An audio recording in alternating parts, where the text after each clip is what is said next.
surprised that these things handle a lot more wind than I thought. It's really windy, yeah, that's the point. It's really windy. I took my landing gear out, so it's actually lighter than usual. And you would think, no, don't take the landing gear out. Ah! Well, I did it. That flight is great. All this wind. Yeah, there you go. Sorry, I'm right-handed.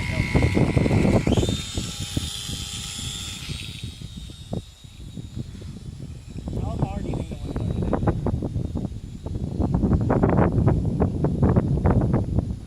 to show you how fast the winds are.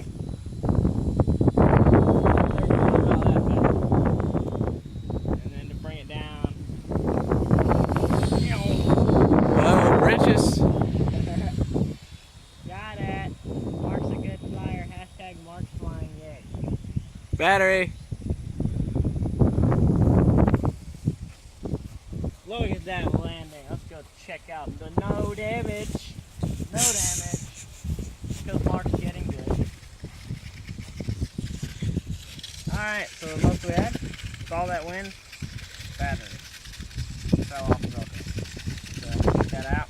Look at that tree. Oh yeah, the wind. That's how windy it is. We're actually flying in sort of, we take off and head on winds, but there also is a lot of crosswinds coming from our right. So it's wanting to do this. So I try to lean left, but it's not letting me. Let's go back to the table and talk to you. Alright guys, we're back at the table here. So, new updated review on P-51. I know the first video we did on it, we said it was really twitchy. Yeah, you remember that. Yeah. Yeah, we said it was really twitchy. That was with this piece of crap controller that we realized are pieces of crap because they're pieces of crap. Yeah. So if you can get a DX5, get a DX5. Just do it. If you get the Vine and Fly and you buy the DX5, it's the same exact price of buying a ready to fly. So I mean, it's pointless. Well, it's about $20 okay, more. It's $20 more. Ooh, wow. But I mean, you'd pay $130 to get the plane ready to fly and $160 to get the plane bind and fly with the DX5. Exactly. So it's 30, So. it's 20, 30 bucks. Okay. Just do it if you can. But actually, it's not twitchy at all. It flies just like the Corsair. Smooth, fast, very stable. You wouldn't think that because of our first video, but it is.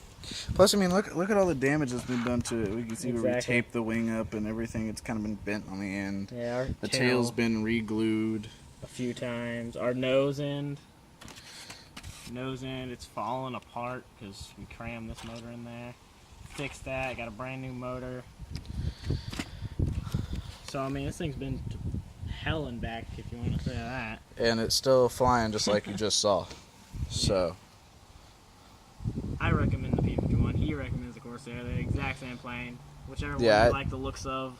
yeah, they fly pretty much exactly the same. I've flown the Corsair and the P-51 too. Yeah, I've flown the Corsair too. Yeah, So. Same plane, different looks. What do you like more, basically? Yep. Oh yeah, one thing we didn't tell you about. It doesn't have 2 servos, and we couldn't figure out why. Well, we figured out why. It's like a push and throw system for the aileron and micro servo. It's awesome. So right here, right under Bob here, is one servo, and it's slanted like that. And instead of pushing one rod over here, out and in, it pushes 2 In opposite directions. and they twist. So it's pretty freaking awesome. So yeah, there's the P-51. We'll post a video of the Corsair later today. This is all things RC. Like, comment, subscribe, do what y'all do. We'll be back with a new video soon. Bye.